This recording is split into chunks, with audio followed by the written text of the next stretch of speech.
നമസ്കാരം. കൈപ്പശ്ശേരി ഗോവിന്ദംപുരി. നമ്മുടെ 27 നക്ഷത്രങ്ങളുണ്ടെങ്കിലും നമ്മൾ വൈഷ്ണവ പ്രാധാന്യമുള്ള നക്ഷത്രം രോഹിണി, തിരുവോണം നക്ഷത്രങ്ങളാണ് നമ്മൾ കൂടുതലും എടുക്കാറ്, അല്ലേ? കൃഷ്ണൻ്റെ നാള് രോഹിണി ആയതുകൊണ്ടും മഹാവിഷ്ണുവിൻ്റെ നാള് തിരുവോണം ആയതുകൊണ്ടും ഞാൻ ആ തിരുവോണം നക്ഷത്രത്തിൻ്റെ പ്രാധാന്യം അല്ലെങ്കിൽ തിരുവോണം നക്ഷത്ര ദിവസത്തെ പ്രാധാന്യത്തെക്കുറിച്ച് ഒന്ന് സംവദിക്കാമെന്ന് വിചാരിച്ചു. ഈ തിരുവോണം നക്ഷത്രം ദിവസം നമുക്കറിയാം, നമ്മുടെ മുക്തിയുടെ കാരകൻ ആരാണെന്ന് ചോദിച്ചാൽ അത് മഹാവിഷ്ണുവാണ്, അല്ലെ ശ്രീകൃഷ്ണനാണ്. മോക്ഷത്തിൻ്റെ കാരകനാണെന്ന് ചോദിച്ചാൽ അത് മഹാവിഷ്ണുവാണ്, ശ്രീകൃഷ്ണനാണ്. നമ്മുടെ നിലനിൽപ്പിൻ്റെ കാരകൻ ആരാണെന്ന് ചോദിച്ചാൽ അത് മഹാവിഷ്ണുവാണ്, ശ്രീകൃഷ്ണനാണ്. സമ്പൽ സമൃദ്ധിയുടെ ശ്രീഭഗവതിയുടെ സാന്നിധ്യം ഉൾക്കൊള്ളുന്ന മഹാവിഷ്ണുവിനെ പ്രാർത്ഥിച്ചാണ് സമ്പൽ സമൃദ്ധി ഉണ്ടാവുക. അപ്പം ശരിക്കും ഈ സൃഷ്ടി സ്ഥിതി സംഹാരത്തിൽ സ്ഥിതിയുടെ കാരകനാണ് മഹാവിഷ്ണു. സ്ഥിതി എന്ന് പറഞ്ഞാൽ ഭൗതികപരമായി നിൽക്കുന്ന എല്ലാ സുഖോപാധികളും ആത്മീയമായി നിൽക്കുന്ന പൂർണ്ണ ദർശനവും കലിയുഗത്തിൽ നിന്ന് രക്ഷപ്പെടാനും ശ്രീകൃഷ്ണ ഭജനം തന്നെയാണ് ഏറ്റവും കൂടുതൽ വേണ്ടത്. അപ്പോൾ ആ ശ്രീകൃഷ്ണ അല്ലെങ്കിൽ മഹാവിഷ്ണു ഭജനത്തിൽ ഏറ്റവും നല്ല ദിവസം എന്ന് പറയുന്നത് തിരുവോണമാണ്. ഇപ്പോൾ പല ശ്രീകൃഷ്ണസ്വാമി ക്ഷേത്രങ്ങളും തിരുവോണമൂട്ട് നടക്കുന്നുണ്ട്. തിരുവോണ ദിവസം പ്രത്യേക പൂജാദികൾ നടക്കുന്നുണ്ട്. അപ്പോൾ തിരുവോണ ദിവസം, മാസത്തിലെ തിരുവോണ ദിവസം മഹാവിഷ്ണുവിൻ്റെയോ ശ്രീകൃഷ്ണൻ്റെയോ സങ്കല്പത്തിലുള്ള അമ്പലങ്ങളിൽ പോവുകയും ഭഗവാനെ പ്രാർത്ഥിക്കുകയും നാമജപാദികൾ ചെയ്യുകയും പാൽപ്പായസം തുടങ്ങിയ വഴിപാടുകൾ കഴിക്കുകയൊക്കെ ചെയ്യുന്നത് വളരെ കേമമാണ്. ഭഗവാന്റെ പക്കപ്പിറന്നാൾ എന്ന് പറയുന്ന ദിവസമാണ് തിരുവോണം നക്ഷത്രം. മഹാവിഷ്ണുവിൻ്റെ പക്കപ്പിറന്നാളാണ്. ആ ഭഗവാന്റെ പക്കപ്പിറന്നാൾ നമ്മളും കൂടെ അതിനകത്ത് ഭാഗവാക്കാവുമ്പോഴും നമ്മുടെ സ്ഥിതിയുടെ കാരകനായി നിൽക്കുന്ന ഭഗവാന്റെ, അല്ലെ നമ്മളെ ഓരോ നിമിഷവും നമ്മളെ മുൻപോട്ട് നയിക്കപ്പെടുന്ന ഭഗവാന്റെ ആ നിവൃത്തി ദിവസം അദ്ദേഹത്തിൻ്റെ കൂടെ കൂടി അദ്ദേഹത്തിൻ്റെ പിറന്നാൾ ദിവസം നമ്മളും കൂടെ ആ പ്രാർത്ഥനാ സങ്കല്പത്തിൽ നമ്മൾ പങ്കുചേരുമ്പോൾ നമുക്ക് കിട്ടാവുന്ന ഒരു പുണ്യം അല്ലെങ്കിൽ ഒരു ഭാഗ്യം എന്ന് പറയുന്നത് വളരെ ഗംഭീരമാണ്, അതികേമാണ്, സംശയമില്ല. അപ്പം അതുകൊണ്ട് തന്നെ മലയാള മാസത്തിൽ വരുന്ന തിരുവോണം നക്ഷത്രങ്ങളിൽ ഭജനം എന്ന് പറയുന്നത് നമ്മുടെ ജീവിതത്തിലെ ഉത്തരോത്തര അഭിവൃദ്ധിക്ക് നല്ലതാണ്. ഈ തിരുവോണം നക്ഷത്രങ്ങളിൽ രാവിലെ നമ്മൾ ഭഗവാന്റെ സവിധത്തിൽ ചെല്ലുകയും ഭഗവാൻ ഒരു പാൽപ്പായസം കഴിക്കാം, അല്ലെങ്കിൽ അവിൽ നിവേദ്യം കഴിക്കാം, അല്ലെങ്കിൽ തുളസിമാല ചാർത്താം, അല്ലെങ്കിൽ നെയ്വിളക്ക് കഴിക്കാം, അല്ലെങ്കിൽ കദളിപ്പഴം നിവേദിക്കാം. അങ്ങനെയുള്ള വഴിപാടുകൾ ചെയ്യുകയും ഭഗവാന്റെ സവിധത്തിൽ ഇരുന്നു കൊണ്ട് തന്നെ ധാരാളം നാരായണനാമം ജപിക്കുകയൊക്കെ ചെയ്യുക എന്ന് പറഞ്ഞാൽ അതിപ്പരം ഒരു പുണ്യമോ അതിപ്പരം ഒരു മോക്ഷമോ ജീവിതത്തിൽ ലഭിക്കാനില്ല. അത്രയ്ക്ക് ഗുണകരമാണ്, അതിഗംഭീര ഗുണകരമാണ്. കാരണം നമുക്കത് പറഞ്ഞറിയിക്കാവുന്നതിനും അപ്പുറമുള്ള വളരെ കേമമായ ഗുണത്തെ പ്രദാനം ചെയ്യുന്നതാണ് ഈ പറയുന്ന ഈ തിരുവോണ ദിവസത്തെ ഭഗവാനുമായുള്ള ഉപവാസം. എന്ന് വെച്ചാൽ ഉപവാസം എന്ന് പറഞ്ഞാൽ പട്ടിണി കിടക്കണം എന്നുള്ള അർത്ഥത്തിലല്ല, ഭഗവാനോടുള്ള പ്രാർത്ഥന, ഭഗവാനുള്ള കൂടെ വസിക്കുക എന്നുള്ളതാണ് ഉപവാസത്തിന്. ആ കൂടെ വസിക്കുക, ഭഗവാന്റെ കൂടെ വസിക്കുക. അന്നത്തെ ദിവസം തിരുവോണ നക്ഷത്രങ്ങളിലൊക്കെ ദിവസമൊക്കെ കുടുംബത്തിലെ നാമജപാദികൾ, കുടുംബത്ത് തന്നെ നമ്മുടെ വീട്ടിൽ തന്നെ വൈകുന്നേരമൊക്കെ ഏകദേശം തിരുവോണം നക്ഷത്രത്തിനകത്ത് ഒരു അരമണിക്കൂർ നാരായണനാമം ജപിക്കുക. എല്ലാ കുടുംബാംഗങ്ങളും ചേർന്ന് നാരായണനാമം ജപിക്കുക. അതിഗംഭീരമാണ്. അതിഗംഭീരം എന്ന് പറഞ്ഞാൽ അതിഗംഭീരമാണ്. കാരണം ഈ സുഹൃതം ഉണ്ടാവാനൊക്കെ പല കുടുംബങ്ങളും സുഹൃതഹവനം, സുഹൃതഹോമം എന്ന് കഴിക്കും. ഗായത്രി കൊണ്ട് ഹോമിക്കണം. ഈ സുഹൃതഹോമം നടത്തുന്നത് എന്താണെന്ന് വെച്ചാൽ പരമ്പരാഗതമായി പാരമ്പര്യമായി നമ്മുടെ കുടുംബത്ത് ദുരിതങ്ങളുണ്ടെങ്കിൽ ആ ദുഷ്കൃതങ്ങളെ മുഴുവൻ മാറ്റിയിട്ട് അവിടെ സുഹൃതമുണ്ടായി, ഐശ്വര്യമുണ്ടായി, നന്മയുണ്ടായി, ശ്രേഷ്ഠതയുണ്ടായി, ജീവിതത്തെ ഉത്തരോത്തര അഭിവൃദ്ധിയിലേക്ക് വരികയും ചെയ്യുന്ന നല്ല കാര്യങ്ങളുടെ പൂർണ്ണഫലം നമുക്ക് ജപിക്കുകയും ചെയ്യുന്ന അബദ്ധവശാൽ പറ്റുന്ന തെറ്റുകൾക്കൊക്കെ മോക്ഷം ലഭിക്കാനും വേണ്ടിയാണ് സുഹൃതഹോമങ്ങളൊക്കെ കഴിക്കുന്നത്. അതേപോലെ തന്നെ സുഹൃതഹോമത്തിന് തത്തുല്യമാണ് ഭഗവത് പാതാരബിന്ദങ്ങളിൽ ലയിച്ചുകൊണ്ട് തിരുവോണ നക്ഷത്രത്തിലെ കുടുംബത്തെ നാമജപാദികൾ എന്ന് പറഞ്ഞിട്ടുണ്ടെങ്കിൽ വൈഷ്ണവ നാമങ്ങൾക്കാണ് പ്രാധാന്യം. ഇപ്പം രാമായ നമ, നാരായണായ നമ, ക്ലീം കൃഷ്ണായ നമ, വാസുദേവായ നമ, അച്യുതായ നമ, അനന്തായ നമ, ഗോവിന്ദായ നമ, കേശവായ നമ, ദാമോദരായ നമ, ഋഷികേശായ നമ, അങ്ങനെ പറയണേ. ഞാൻ നിങ്ങൾക്ക് ഒരുപാട് നാമങ്ങൾ പറഞ്ഞു തന്നിട്ടുണ്ട്. ആ നാമജപാദികളൊക്കെ നമ്മൾ ചെയ്യാമെങ്കിൽ ഒരു സുഹൃതഹോമം കഴിച്ച പോലെ തന്നെ, അല്ലെങ്കിൽ അതുപോലെ തന്നെ തത്തുല്യമായി നിൽക്കുന്ന ഫലത്തിലേക്ക് കുടുംബവും കുടുംബാംഗങ്ങളും എത്തിച്ചേരും.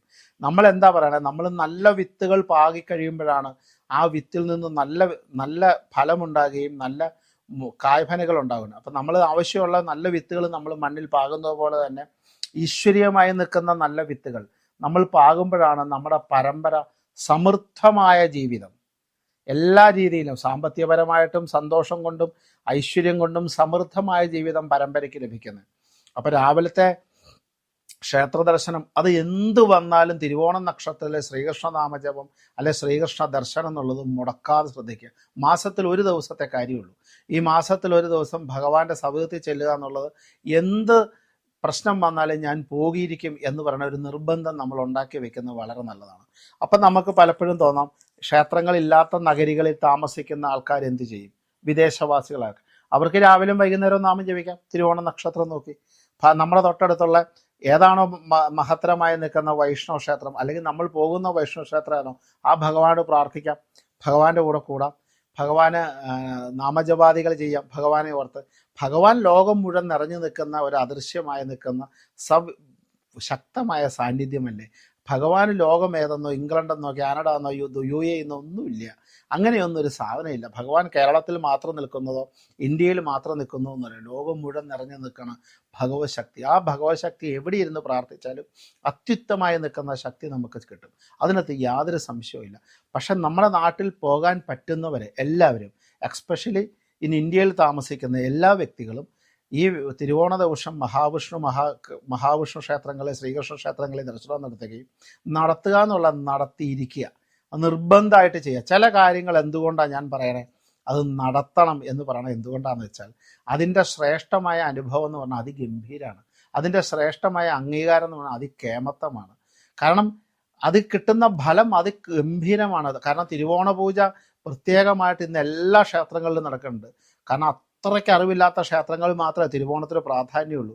പക്ഷേ തിരുവോണ പൂജ നടക്കാത്ത ഒരു ക്ഷേത്രങ്ങൾ തന്നെയില്ല. തിരുവോണത്തിന് പ്രത്യേകമായ പൂജകളും കാര്യങ്ങളൊക്കെ. ആ തിരുവോണത്തിൻ്റെ ദിവസം എന്ന് വെച്ചാൽ ഭഗവാനെ കാണുമ്പോൾ ഭഗവാൻ ഇങ്ങനെ സന്തോഷം കൊണ്ട് നിറഞ്ഞു നിൽക്കുന്ന ദിവസമാണ്.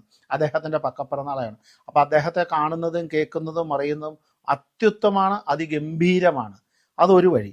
അതുപോലെ തന്നെ വൈകുന്നേരം അദ്ദേഹത്തെ ധ്യാനിച്ചുകൊണ്ട്, അദ്ദേഹത്തെ ശ്രവിച്ചുകൊണ്ട്, അദ്ദേഹത്തിൻ്റെ അനുഗ്രഹത്തിന് പാത്രീഭവിക്കാൻ വേണ്ടിയിട്ട് അദ്ദേഹത്തിൻ്റെ നാമങ്ങൾ കൊണ്ട് അന്നൊരു ഉത്സവമാക്കി മാറ്റുക. ചില ദിവസം ചെയ്യുന്ന നാമജപാദികൾക്ക് 4 ഇരട്ടി ശക്തിയാണ്. ശിവരാത്രിക്ക് നമഃശിവായ ജപിക്കുന്ന പോലെ തന്നെ, അങ്ങനെ ചതുർത്ഥി ദിവസം ഗണപതിയെ പ്രാർത്ഥിക്കുന്ന പോലെ തിരുവോണം നക്ഷത്രം ഭഗവാന്റെ കേമായ ദിവസമാണ്, അതികേമായ ദിവസമാണ്, ഗംഭീരായ ദിവസമാണ്. അതിൻ്റെയൊക്കെ ഫലം 1000 ഇരട്ടിയാണ്. മാസത്തിലെ ഒരു നാമജപം കൊണ്ട് തന്നെ ആ കുടുംബത്തെ സുഹൃത്ത് ഉത്തരോത്തര അഭിവൃദ്ധി വരും. കാരണം അന്ന് വിഷ്ണുവിന് വേണ്ടി മാത്രം മാറ്റിവെക്കുക. രാവിലെയും വൈകുന്നേരവുമായിട്ട് മിനിമം ഒരു 30 മിനിറ്റെങ്കിലും നിങ്ങൾ വേറെ ലെഫ്റ്റും റൈറ്റും ഒന്നും ചിന്തിക്കണ്ട. ഭഗവാനെ മനസ്സിലേക്ക് സ്ഥിരപ്രതിഷ്ഠ നടത്തുക. ഭഗവാന്റെ സൽസ്വരൂപത്തെ ആവാഹിച്ച് മനസ്സിൽ പ്രതിഷ്ഠിക്കുക. കണ്ണുകൾ അടയ്ക്കുക. കിഴക്കോട്ടോ പടിഞ്ഞാട്ടോ തിരിഞ്ഞിരിക്കുക. നാരായണായ നമ, നാരായണായ നമ, നാരായണായ നമ, നാരായണ, നാരായണായ നമ, നാരായണായ നമ, നാരായണായ നമ, നാരായണ അങ്ങ് ജപിക്കുക. അങ്ങനെ ജപിച്ച നാരായണൻ നമ്മുടെ അക്ഷരങ്ങൾ കൂടുന്ന, നമ്മുടെ അക്ഷരങ്ങളുടെ ശക്തി കൊണ്ട് ആ സൂക്ഷ്മമായ ശരീരം, സൂക്ഷ്മമായ സ്വരൂപം നമ്മുടെ കുടുംബത്തിൽ പ്രത്യക്ഷഭാവത്തിൽ വന്ന് നമ്മളെ കണ്ട്, നമ്മുടെ നാമജപാദികൾ കേട്ട് നമ്മളെ അനുഗ്രഹിച്ച് ആ സുഹൃതം നിലനിൽക്കുന്നു. അത് അന്നത്തെ ദിവസത്തിൻ്റെ പ്രാധാന്യമാണ്. അതുപോലെ തന്നെ ജപിക്കാം. കലിയുഗത്തിലെ ഏറ്റവും ശക്തിമത്തായ മന്ത്രമായി നിൽക്കുന്ന ഹരേ രാമ ജപിക്കാം. ഹരേ രാമ രാമ രാമ ഹരേ ഹരേ, ഹരേ കൃഷ്ണ കൃഷ്ണ കൃഷ്ണ ഹരേ ഹരേ. അങ്ങനെ വളരെ കേമായിട്ട് അദ്ദേഹത്തെ അങ്ങോട്ട് ജപാദികൾ കൊണ്ട് പൂജ കഴിച്ച്, ജപാദികൾ കൊണ്ട് അർച്ചന നടത്തി, ജപാദികൾ കൊണ്ട് അദ്ദേഹത്തിൻ്റെ രൂപത്തെ വണങ്ങി, ആ ജപംഗം കൊണ്ട് അദ്ദേഹത്തിൻ്റെ പാതാരബന്ധത്തിൽ നമസ്കരിച്ച്, അദ്ദേഹത്തിൻ്റെ പൂർണ്ണമായ നിൽക്കുന്ന അനുഗ്രഹകല മാത്രം മതി ഭഗവാനെ, അങ്ങയുടെ അനുഗ്രഹം മാത്രം മതി ഞങ്ങൾക്ക്. ആ അനുഗ്രഹത്തിനായിട്ടാണ് ഞങ്ങൾക്ക് എഴുതുന്നത്.